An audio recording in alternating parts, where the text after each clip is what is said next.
ఓ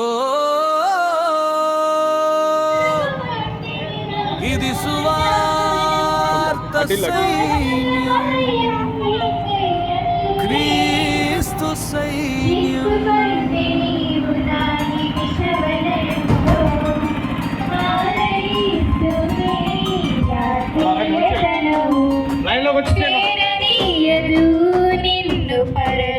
ప్రతి ఊరులోనైనా చీకటి విధులైనా సిలువ జెండ మోసే చిన్న గుండెలం, కళ్ళలో కరుణతోడు మాటల్లో మాధుర్యంతో ఆత్మల కోసం నడిచే యేసు జనం మేము.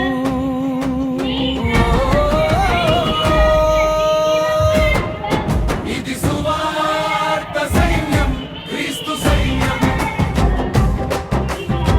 ఆత్మను రక్షణకై కదులుతున్న సువార్త సైన్యం. ముందుకు ముందుకు కదులుతూ వెనుకడుగులేని ధైర్యం. రాజధిరాజుని కోసం పరుగెడే సువార్త సైన్యకులం.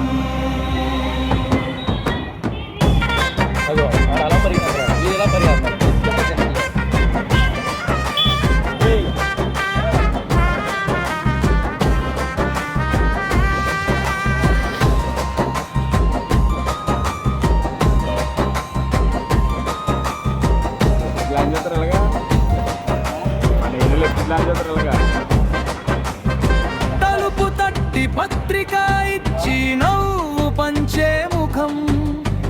దూర గ్రామం గాని పట్టణంలోనైనా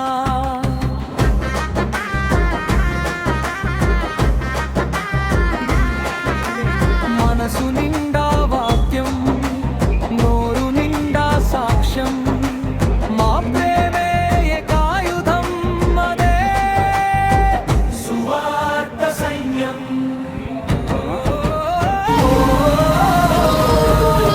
ఇది సువార్త సైన్యం, క్రీస్తు సైన్యం.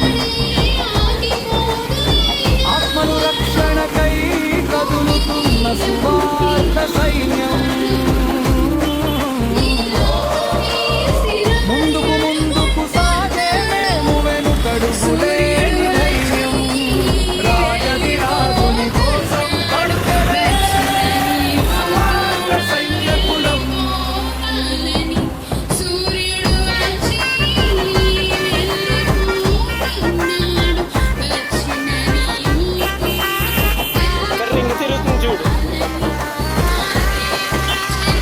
ఒక్క ఆత్మ కోసం ఆ ప్రయాస, ఆ ప్రేమను కానీ ఆస్తులు సంపాదించుకోవడానికి కానీ రాజకీయ పార్టీలకు సపోర్ట్ చేయడానికి కానీ యేసు రాలేదు. తప్పుడు సమాచారం చేస్తున్నారు చాలా మంది. యేసు క్రీస్తు వారు ఉగ్రవాదాన్ని ప్రజలను నొప్పించడానికి కానీ, నక్సలైట్లని ప్రజలను నొప్పించడానికి కానీ, మతోన్మాదాన్ని కుర్రోన్మాదాన్ని రెచ్చగొట్టడానికి కానీ, ప్రాంతీయ తత్వాన్ని కుల ద్వేషాన్ని కలిగించడానికి కానీ యేసు లోకానికి రాలేదు. యేసు రావడానికి బైబిల్ ఏమి చెప్పింది అంటే పాపులను రక్షించేందుకు క్రీస్తు యేసు లోకంలోకి వచ్చాడని. ఎవరు ఆ పాపి? పాపి అంటే ఒక కులమా, ఒక మతమా అని మనం ఆలోచిస్తే పాపం అంటే కులానికి మతానికి సంబంధించి చేయకండి. మీరు బాగుపడండి, మీ చుట్టుపక్కల వారు బాగుపరచండి. ఇదే బైబిల్ అంతటి యొక్క సారం. దాని యొక్క సారాన్ని కలిగి ఆజ్ఞే నిన్ను వలె నీ పొరుగు వారిని ప్రేమించు అని. నువ్వు పాపాత్ముడు అయినా, దౌర్భాగ్యుడు అయినా, నువ్వు ఎలాంటి నీచుడు అయినా, ఎలా పరిచర్యలు జరిగిస్తున్నావో అలాగే పాపాత్ముడైనా దుర్మార్గుడైనా ఒక మనిషిని ప్రేమించండి. తప్పులు చేసేవాడిని చంపేయండి అని ప్రతి ఒక్కడు అంటున్నారు, కానీ చంపేయడమే పరమాత్మ. అలా చంపుకుండిపోతే చావుకి అందరూ అర్హులే కానీ అనర్హులు ఎవరున్నారు భూమి మీద? అందరూ అర్హులే కానీ అనర్హులు ఎవరున్నారు? నీతిమంతుడు లేడు, ఒక్కడును లేడు. దేవుని వెతుకువాడు లేడు, ఒక్కడు లేడు. అందరూ త్రోవ తప్పి ఏకముగా పనికి మాలిన వారు అయిపోయారు అన్నాడు. ఎవరిలో ఉంది మంచి, ఏ కులంలో ఉంది మంచి, ఏ మతంలో ఉంది మంచి? మతం అనేది నీ మనసుకు సంబంధించింది కాదు, అనేక మంది యోగక్షేమాలకు సంబంధించింది.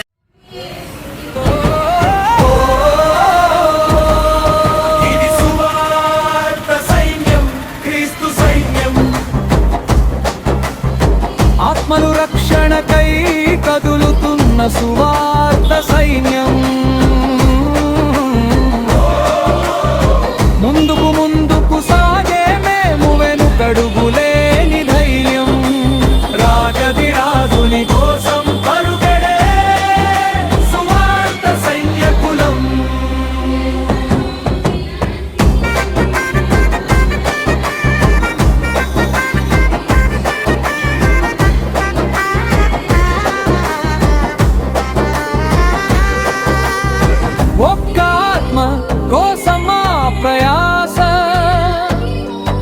ఆ ప్రేమను చాటడమే మా ధ్యేయం. ఓహో ఇది సువార్త సైన్యం, క్రీస్తు సైన్యం,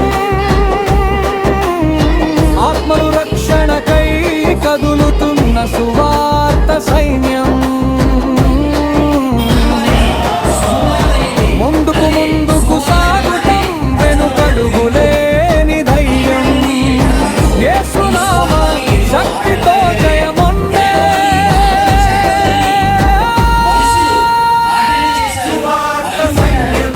ఓ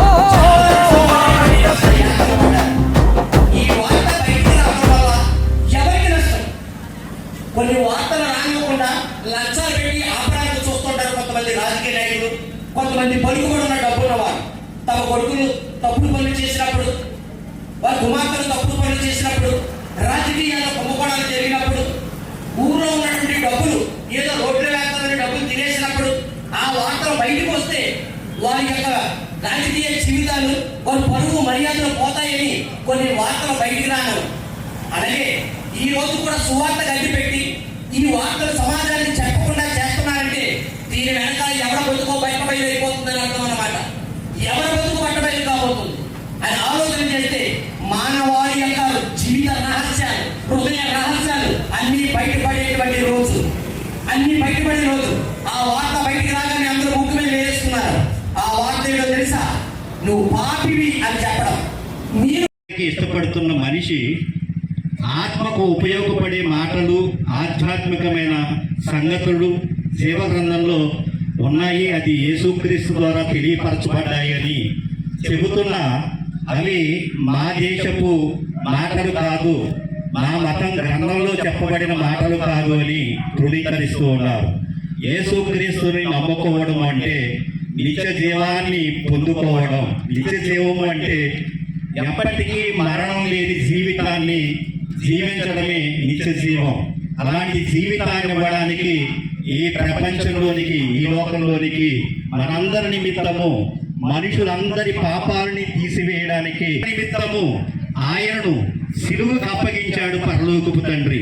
ఎందుకు ఆ కార్యం చేయవలసి వచ్చింది అంటే మనుషుడు చేసే క్రియల వలన ఏ ఒక్కడు కూడా నీతిమంతుడు కాలేకపోతున్నాడు గనక యేసుక్రీస్తు అనే నీతిమంతుడిని ఈ లోకమునకు పంపించి ఆయనని ఎవరైతే అంగీకరిస్తారో, ఆయన మరణాన్ని, ఆయన పునరుద్ధానాన్ని ఎవరైతే విశ్వసిస్తారో వారు యందు నిత్య జీవం ఉంటుంది అని దైవ గ్రంథం తెలియచేస్తుంది.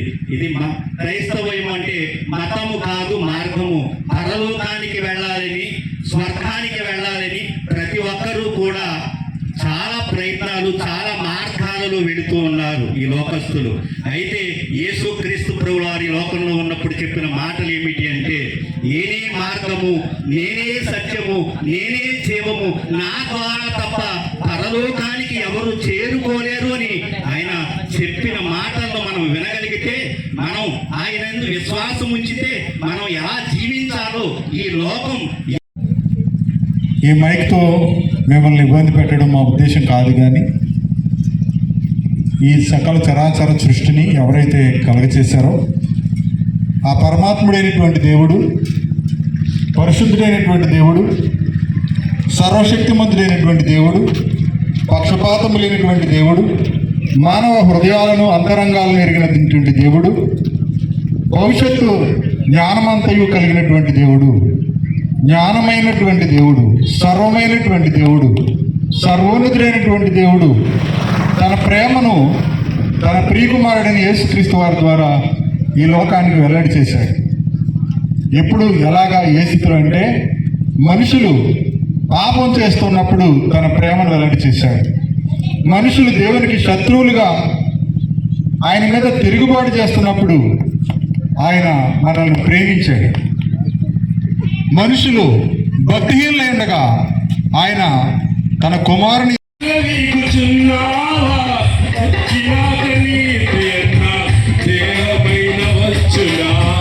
నాది నాది నాది అంటూ విర్రవీగుచున్నావా, చచ్చినాక నీది అన్న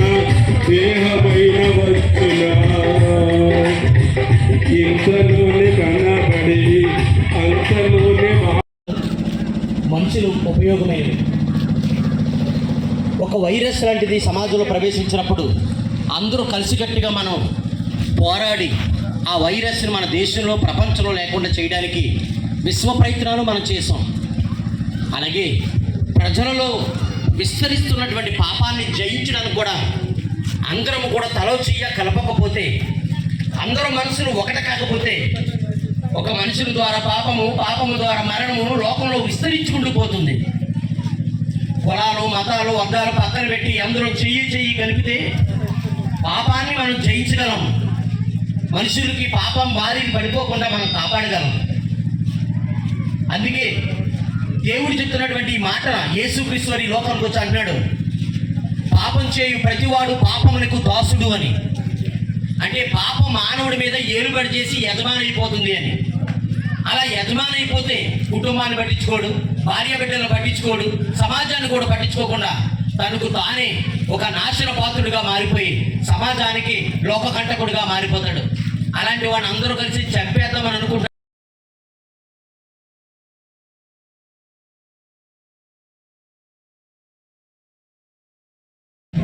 ఈ ఎండ వేళ ఎండ నక్క కష్టం అనగా మీ ప్రాంతానికి వస్తున్నామంటే ప్రేమిని వలన పరలోకముందున దేవుడు ఈ లోకానికి ఒక వార్త పంపించాడు, ప్రతి మనిషిని ప్రేమించాలని. ప్రేమిని వలన అది వదిలి ప్రతి ఒక్కరు కూడా ఈ లోకములో తనదన శైలిలో మరి తన బాగోగులు చూసుకుంటున్నాడు, ఇల్లు కట్టుకుంటున్నాడు, తన సుఖాలు చూసుకుంటున్నాడు, కాలు కొనుక్కుంటున్నాడు. ఇల్లు కట్టుకుని దానికి ఎన్నో మెరుగులు దిద్దుతున్నాడు. నా ఇల్లు ఎంత బాగుందో చూసావా అని చెప్పి అంటున్నాడు మనిషి ఈరోజు. ప్రేమని వలన నా ఇల్లు ఎంతో బాగుందో చూసావా అని చెప్పి 10 మందికి ఆ ఇంటికి పేరు వేసి అనేక మందికి చూపిస్తున్నాడు. అలాగే నా ఇల్లు ఎలాగుందో అలాగే దేవుడు కూడా ఆ ఇల్లు ఎలా ఉండాలని చెప్పి దేవుడు ఒక గుడి కట్టి ఆ గుడికి కూడా రొంగిలిపోతున్నాడు. ప్రేమని వలన అసలు దేవుని ఇల్లు ఎలా ఉంటుందో, దేవుని నివాసం ఎక్కడుందో తెలియకుండా ప్రతి మనిషి అమాయక జీవితంలో జీవిస్తున్నాడు. ప్రియమైన వలన దేవుని గుడి ఎక్కడుందో తెలియకుండా మరి రాతి కట్టడాన్ని దేవుడు ఉంటాడు అనుకుంటూ ఈరోజు మనిషి రాతి కట్టడాల్లో కనిపించుకుని ఆ రాతి కట్టడంలో దేవుని ఆరాధిస్తున్నారంటే ప్రభువైన యేసుక్రీస్తు ద్వారా దేవుడు మనల్ని ప్రేమించాడు అనేటువంటి శుభవార్తను మీ ముందుకు తీసుకుని వస్తున్నాం. పిల్లరా, మనం ఈరోజు తెల్లవారులేస్తే ప్రతిరోజు వింటున్న వార్తల గురించి ఇప్పుడే కొన్ని సంగతులు విన్నాము. మరి భార్యను భర్త, భర్తను భార్య, తల్లిదండ్రులను పిల్లలు, పిల్లలను తల్లిదండ్రులు మోసగిస్తూ మరి సంబంధాలు, మానవ సంబంధాలు, వివాహ సంబంధాలు విచ్ఛిన్నమవుతూ సమాజంలో రోజు రోజుకి అక్రమం విస్తరిస్తూ ప్రేమ చల్లారిపోతూ మోసము, నరహత్య, వ్యభిచారము, మరి దొంగతనము ఇవి పెరిగిపోతున్నటువంటి కాలంలో మనం ఉన్నాం. అక్రమం విస్తరిస్తే ప్రేమ చల్లారిపోతుందని దేవుడైనటువంటి యేసుప్రభు వారు మరి గ్రంథంలో చెప్పి ఉన్నారు. ప్రేమ ఉంటే తప్ప మానవుడు జీవించలేడు. ప్రతి మానవుడు కూడా ఎదుటి వారి నుంచి ప్రేమను కోరుకుంటాడు. ఆ ప్రేమను మనము డబ్బు ద్వారాను, అధికారం ద్వారాను, లేకపోతే మనుషుల అవసరాన్ని బట్టి కలిగిన ప్రేమ అయితే ఆ ప్రేమ మళ్ళీ దేవుడు ప్రేమ ఉన్నాడు కాబట్టి నిజమైన భక్తి ఏంటంటే మీరు ఒకరినొకరు ప్రేమించాలి అని చెప్పాడు. ప్రేమించడం ఎప్పుడు జరుగుతుందంటే దేవుణ్ణి నిజంగా తెలుసుకుని నమ్మితే, మన సృష్టికర్తను మన రక్షించే కొరకై ప్రాణం పెట్టినటువంటి యేసుక్రీస్తు వారిని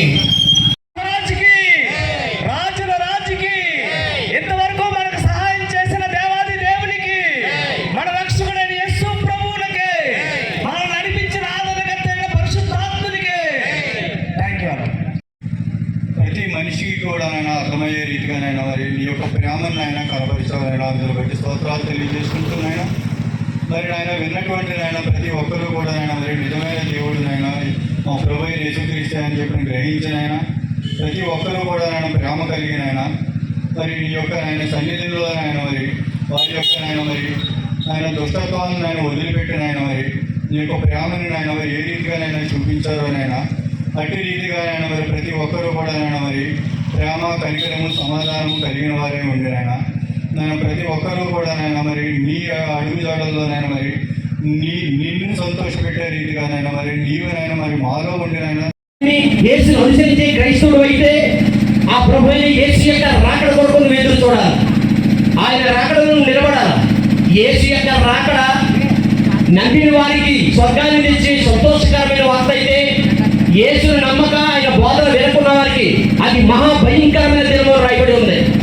ఈ భయంకరమైనటువంటి దినములో సృష్టితో పాటు సృష్టిలో ఉన్నవన్నీ అంతరించిపోతాయి, నాశనం అయిపోతాయి. ఇవి ఒక్క క్రైస్తవులు మాత్రమే చెప్పడం లేదు. శాస్త్రవేత్తలు కూడా సృష్టిని ఆలోచించి ఇది ఎందుకో పాడైపోవడానికి, నాశనమైపోవడానికి తొందరపడుతున్నట్టుగా మనకు అనిపిస్తుందని శాస్త్రవేత్తలు కూడా చెప్పారు. వాడు ఆ పుణ్యమును దానముగా మనకు అనుగ్రహించి ఆయన నామమందు అనగా ప్రభు అయిన యేసుక్రీస్తు నామమందు విశ్వాసం వచ్చు ప్రతి వాడు నశింపక నిత్య జీవం పొందినట్లు యేసు ఈ యొక్క ఉదయకాలం నుంచి మీ మధ్య ఇటు రీతిగా తిరిగి ఈ యొక్క సంఘం ద్వారా మేము తెలుసుకున్నటువంటి దేవుని గురించి కొన్ని మాటలు చెప్పాలనే ఉద్దేశంతో మీ మధ్యగా రావడం జరిగిన తండ్రి, మేము వచ్చినటువంటి కారణాన్ని, మేము చేస్తున్నటువంటి ప్రయత్నాన్ని ప్రతి ఒక్కరు గమనించవలసిందిగా ప్రభు పేట మనం చేస్తూ ఉన్నాం. ప్రభు అంటే యేసుక్రీస్తు వారు నేనే సత్యమును మార్గమును జీవమునే ఉన్నాను అని ఒక మాట చెప్పడం జరిగింది. సత్యం అని అంటే ఒక మాట ఇచ్చినప్పుడు ఆ మాట నిలబెట్టుకోవడానికి తన ప్రాణాన్ని సైతం త్యాగం చేయడం. ఎన్ని కష్టాలు వచ్చినా, ఎన్ని బాధలు వచ్చినా, ఎన్ని నిందలు, ఎన్ని అవమానాలు పడినప్పటికీ కూడా తాను ఇచ్చినటువంటి మాట నిలబెట్టుకొని దానికోసం ప్రాణాన్ని సైతం త్యాగం చేయడం. యేసుక్రీస్తు వారు 2026 సంవత్సరాల క్రితం యొక్క భూలోకానికి వచ్చి పాపంలో ఉన్నటువంటి మనల్ని ఆ యొక్క పాపం నుంచి విడిపించి నిత్య జీవానికి తీసుకువెళ్ళి ఆకలి దప్పుకలు లేనటువంటి వేరొక లోకానికి తీసుకెళ్లాలనే ఉద్దేశంతో ఆయన గొప్ప త్యాగం చేశాడు. అటువంటి వ్యక్తి చేసినటువంటి త్యాగాన్ని మీ గురించి మీ మధ్యకు వచ్చి చెప్పి తెలియచేయాలని ఆలోచన చేయగలిగితే, ప్రతి మనిషికి తెలియని ఒక రోగము ప్రతి మనిషిని వెంటాడుతుంది. అది శారీరక రోగము కాదు, లేకపోతే ఏదో అవయవానికి వచ్చిన రోగము కాదు, అది ఆత్మకు పట్టిన రోగము. అదే మనిషికి పాపము. ఆ పాపాన్ని మనిషి జయించకపోతే ఆత్మకు పట్టిన ఆ రోగాన్ని మనిషి జయించలేడు. దేని వల్ల మరి జయించగలమని ఆలోచన చేయగలిగితే, క్రీస్తు దగ్గర ఉన్న జ్ఞానము ద్వారా మాత్రమే. తండ్రి దగ్గర అలనాడు ఏది పుట్టక ముందు ఉన్న జ్ఞానము అయిపోతుంది. ప్రభా, కొందరు పనిగట్టుకుని మతాల మీద, కులాల మీద విషం దిగుతూ ప్రజల మధ్య ఐక్యతను చెడగొడుతూ మార్పు లేని మనుషులను, నాశనమైపోతున్న జీవితాన్ని కట్టడం మాని వ్యర్థమైన వాటికి ఎంతో సొమ్మును వారు ఖర్చు పెడుతూ వ్యర్థముగా నిన్ను ఆరాధిస్తున్నారు. కానీ ప్రతి మనిషికి క్రీస్తుని బుద్ధి చెప్పి నింపడానికి దైవజనులు, సహోదరులు, ఉమామేశ్వరరావు గారు, వారి సంఘస్థులు, అలాగే సాయి గారు, ఇక అనేక ప్రాంతాలు చూస్తున్న దైవజనులు, సహోదరులు, సోదరిమణులు, బిడ్డలందరూ మేమందరము కూడా కష్టపడి నాయన ఈ యొక్క ప్రాంతం అంతా తిరిగి నీ యొక్క సువార్తను ప్రకటించి నాయన దీన్ని ఎంతో అందరినీ కూడగట్టి సహాయం చేసినటువంటి సురేష్ గారిని, వారి టీవీని కూడా బిడ్డలను దీవించండి, ఆస్వాదించండి, బలపరచండి. ప్రభా, మీ కృప చూపించండి. చుట్టుపక్కల ఉన్న ప్రతి కుటుంబాన్ని దీవించండి, వారి సంఘాన్ని అభివృద్ధి పరచండి. ఈ రేలంగి గ్రామాన్ని మీరు ఈ రోజు ఆశీర్వదించారు నాయన. యేసుక్రీస్తు వారిని మాకు అనుగ్రహించడమే ఈ లోకాన్ని ఆశీర్వదించడం అయితే, ఆ అనుగ్రహించిన యేసుక్రీస్తు వారి మాటలు ఈ గ్రామానికి మేము అందించాము నాయన. ఈ రోజు ఈ యొక్క గ్రామంలో గొప్ప మార్పు దయచేయండి. ప్రతి ఒక్కరు కూడా ఈ రోజు చెప్పిన మాటలు గ్రహించి అయినా నీ తట్టుకు తిరగడానికి మీ కృప చూపించి గొప్ప కార్యములు చేయమని అందరిని వచ్చిన ప్రతి ఒక్కరిని పేరు పేరున దీవించి ఉమాశ్వరరావు గారిని, వారి కుటుంబాన్ని, వారి సంఘాన్ని ఆశీర్వదించండి, వారి టీంని ఆశీర్వదించండి. అలాగే నాగరాజు గారిని, వారి కుటుంబాన్ని, అలాగే సురేష్ గారిని, వారి కుటుంబాన్ని, ఇంకా సంఘస్థులను, యూత్ వారిని, సండే స్కూల్ వచ్చిన వారందరినీ పేరు పేరున ఆర్థికమైన సహాయం చేసిన వారిని, ఆహారాన్ని సిద్ధపరిచిన వారిని, ఆయన అన్ని రకాలుగా పరిచయం చేసిన వారందరినీ దీవించి ఆశీర్వదించమని యేసు వారి పరిశుద్ధ నామమున ఈ ప్రార్థన అడిగి వేడుకొనుచున్నాము తండ్రి, ఆమేన్. తండ్రి అయిన దేవుని ప్రేమ, కుమారుడైన యేసు క్రీస్తు వారి కృప, పరిశుద్ధాత్మ సహవాసం ఈ గ్రామం మీదను కూడిన మనందరి మీదను సదాకాలము తోడుగా ఉండి నడిపించునుగాక. ఆమేన్.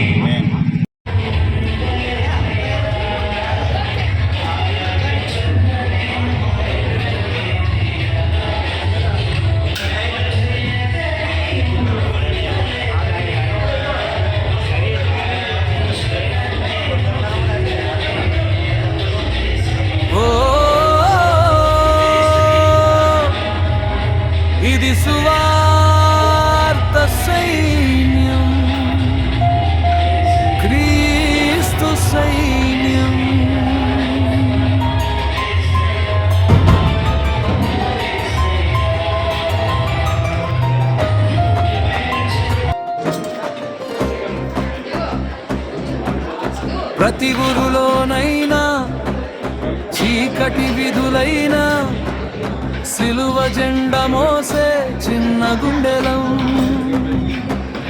కళ్ళలో కరుణ తోడు మాటల్లో మాధుర్యంతో ఆత్మల కోసం నడిచే యేసు జనం మేము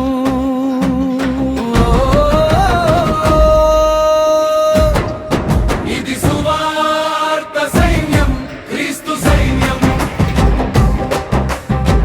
ఆత్మలు రక్షణకై కదులుతున్న సువార్త సైన్యం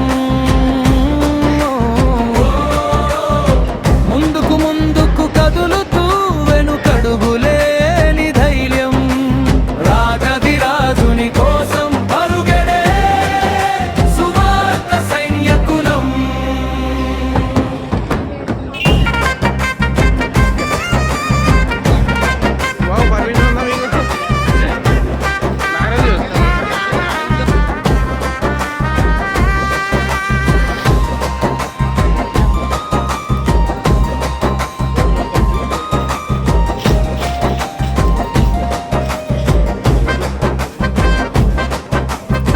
తలుపు తట్టి పత్రిక కుమార్తె పాపమ్మ గారిని జ్ఞాపకం చేసుకొని యేసు ప్రభువుని సొంత రక్షకుడిగా అంగీకరించి పాపక్షమాపణ పొంది విధానం బట్టి స్తోత్రాలు.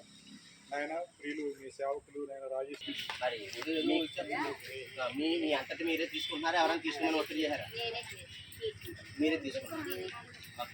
యేసుని సురక్షకుడిగా అంగీకరిస్తున్నారా? యేసు మీ పాపాలను క్షమిస్తారని ఒప్పుకుంటున్నారా? యేసు మరలా తిరిగి వస్తారని నమ్ముతున్నారా? చనిపోయిన తర్వాత యేసు మిమ్మల్ని బ్రతికిస్తారని నమ్ముతున్నారా? మనిషికి తీర్పు ఉందని నమ్ముతున్నారా?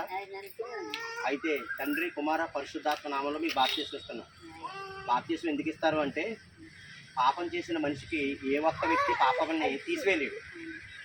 చాలామంది నీళ్ళలో మునిగితే పాపం పోద్దన్న, నీళ్ళ వల్ల కూడా పోదు. అప్పుడు ఏం చేశాడంటే దేవుడు తన కుమారుడిని యేసుని పంపించి తన ప్రాణాన్ని ఎదుటి వ్యక్తికి కోసం కార్చినందుకు, అది పాపం లేకుండా మనిషికి పాప విమోచన జరిగింది. అందుకే ప్రతి మనిషి కూడా నీతి కలుగు నిమిత్తం ప్రతి ఒక్కరు యేసునామను అంగీకరిస్తే వాడు పాపాలు యేసుక్రీస్తు క్షమించబడతాయి. ఓకేనమ్మా? ఇప్పుడు దాకా మీరు ఇష్టపడి యేసును సురక్షకుడిగా అంగీకరిస్తున్నారు కనుక మరి మీ పాపాలు క్షమించబడుతున్నాయి. మరలా యేసును నమ్మి బాప్తీసం పొందిన తర్వాత మరి ఎప్పుడు పాపం చేయకండి. చేశారంటే రేపు పొద్దున తీర్పులోకి వెళ్ళి మీరు సమాధానం ఎందుకు చేశారో చెప్పుకోవాలి. ఓకే, చాలా సంతోషం.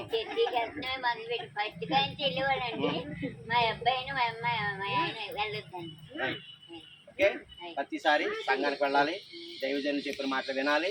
అమ్మ, మనకు ఉన్నటువంటి మనిషిని పుట్టించాడు కానీ తన బతుకును పాడు చేసుకున్నప్పుడు మనిషిని విడిచిపెట్టాడు. మరి అత్యధికమైన దీర్ఘశాంతన మనిషి మీద ఒక ప్రణాళికను సిద్ధం చేశాడు. యేసు రక్తం ద్వారా ప్రతి పాపికి మోక్షాన్ని, పాప క్షమాపణని, పవిత్రతను అనుగ్రహించాలని అనుకున్నట్టే పాపం లేనివాడుగా యేసు జీవించి తన బ్రతుకునిచ్చి అనేకుల కొరకు తన రక్తాన్ని చిందించాడు. మీరు మాట్లాడి మీరే జరిగినారు.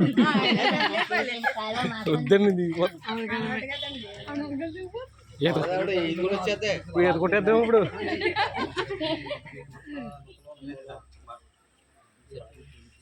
అమ్మా, మీరు పాపని ఒప్పుకుంటున్నారా? యేసుక్రీస్తు సురక్షకుడిగా అంగీకరిస్తున్నారా? యేసు మీ పాపాలు క్షమిస్తారని ఒప్పుకుంటున్నారా? తీర్పు ఉందని ఒప్పుకుంటున్నారా? యేసు మరలా రెండో రాకల్లో వస్తారని నమ్ముతున్నారా? యేసుక్రీస్తు వారు నిన్ను మళ్ళీ తిరిగి లేపుతారు సమాధిలో నమ్ముతున్నావా? చనిపోయిన తర్వాత తీర్పు ఉందని ఒప్పుకుంటున్నారా? అయితే తండ్రి కుమార పరిశుద్ధాత్మ నామంలో నీటి సాక్షిగా, సహోదరుల సాక్షిగా, దృష్టి సాక్షిగా మేము అందరినీ కూడా ప్రభు అయిన యేసుక్రీస్తు నామంలో బాప్తిస్తున్నాం. ఇప్పటి నుంచి పాపం క్షమించాడు అండ్ ఇప్పటి నుంచి పాపం చేస్తే దేవుడికి నువ్వే ఉత్తరవాది. నేను చెప్పేది నేను ఎలా కూర్చోబెట్టి అలా పడుకోబెట్టి చెప్తాను. నువ్వు కంగారు మేము మునిగిపోతాం.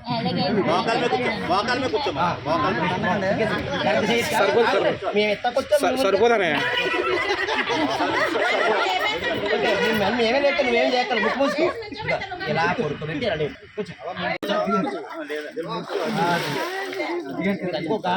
ఒక అడుగున్నాం. ప్రార్థన చేసుకుందామండి. సర్వశక్తులు ఎమికలు కనికరమ గల మా ప్రియ పరలోకపు తండ్రి, నీ పరిశుద్ధమైన నామానికి వేల దుస్తుతులు స్తోత్రములు చెల్లిస్తున్నాం ప్రభువా. లోకం పుట్టినప్పుడు కాడి నుంచి ఇప్పటి వరకు అనేక మందిని మీరు చూశారు, అనేక మంది జీవితాలను చూశారు, వారి మనస్తత్వాలు చూశారు, వారి భావాలు చూశారు, వారి అభిప్రాయాలు చూశారు. కానీ తండ్రి ప్రతి మనిషి మీద ఎప్పటికీ నువ్వు దీర్ఘశాంతాన్ని వహించి ఆ బిడ్డను కాపాడుకోవాలనుకుంటున్నావు. ఒక వృద్ధాపన తల్లి గారి మీద మీరు కృప చూపించారు. ఈ రోజు రక్షణ పొందారంటే ఎంతో సంతోషకరమైన విషయం. ఉదయం నుంచి మధ్యాహ్నం వరకు నీ సువార్తను ప్రకటించాం.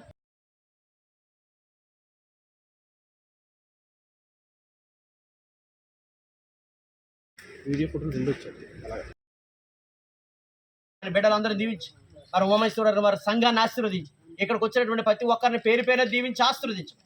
యేసు వారి పరిశుద్ధన ఈ ప్రార్థన అడిగి వేడుకొనిచున్నాము తండ్రి, ఆమేన్. తండ్రి అయిన దేవుని ప్రేమ, కుమారుడైన యేసు క్రీస్తు వారి యొక్క కృప, పరిశుద్ధాత్మన్య సహవాసం నూతన జీవితంలోకి ప్రవేశించిన తల్లి గారి మీద